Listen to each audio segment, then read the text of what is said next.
You're watching News 24 Live. I'm joined in studio this morning by Sport 24 editor Garen Lamley for our Monday morning sport chat.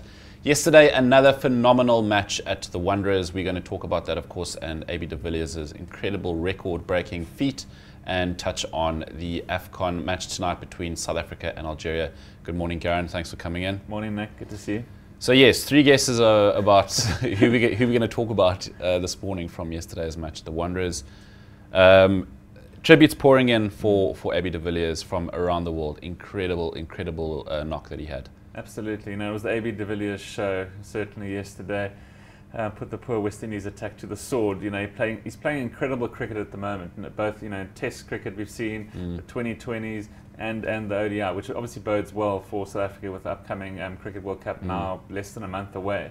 So fantastic performance. It's all-round team performance, especially on Sunday with the openers. Well, it kind of took the shine off Riley Rousseau's debut century and Hashim Amla again being consistent. Absolutely. When those two were blazing, we didn't even think AB was going to get a chance to bat. So their poor hundreds have been overshadowed by AB this weekend. But what a performance! He broke pretty much every batting ODI record yesterday.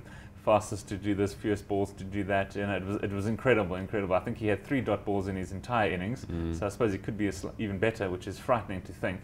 But hitting his first ball for 6 and stuff like that is just unheard of. The number of records that he has now behind his name. And a shame, I guess, that he went out on 149. I mean, because then he would have been the fastest to 150, I believe. Shane Watson holds that record. Still holds that record, which must have been a phenomenal innings in itself.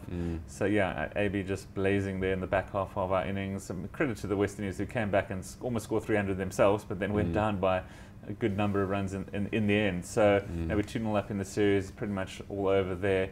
Looking ahead at the Cricket World Cup, you're obviously hoping from a South African point of view that AB can somehow maintain this form. Obviously the wickets down in Australia and New Zealand are going to be totally different to the Wanderers pitch, which is clearly a batting paradise. The ball flying further at altitude. The boundaries certainly don't seem to be that big at the Wanderers. We're obviously talking about the 438 game from a number of years ago now, setting records at the Wanderers. It doesn't seem to be the case at Centurion at the same sort of altitude. Wicket obviously not there, not as batting friendly, but the poor bowlers, spare a thought for them. They've been carted all over the place this weekend. As I mentioned earlier, tributes pouring in. Bob Wallace, Shahid Afridi, Michael Vaughan, Corey Anderson, of course, himself, who held the record for the fastest 100. Also sort of tipping his cap to AB. But I just want to read this this tribute from Bob Wallace, which I particularly enjoyed. He said, AB de Villiers' record ODI 100 or 31 balls could make him the best batsman of all time. I've been saying for the last 30 years that Viv Richards has to be the best batsman of all time, even better than Sir Don Bradman in my book.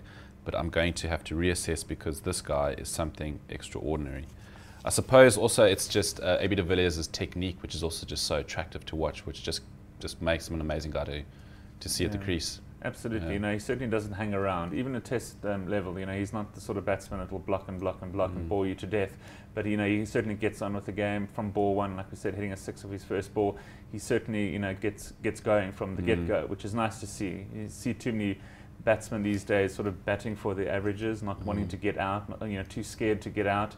But AB, throws caution to the wind, goes, hell for leather from the beginning, which is great. It'll get crowds back at the ground. So, that's fantastic. Long may that continue. And certainly high praise from Bob Wallace, former England star player. He's got AB up there in lofty company, obviously some of the all-time greats of the game. In South Africa, we obviously have Jacques Kallis as perhaps our best cricketer of all time.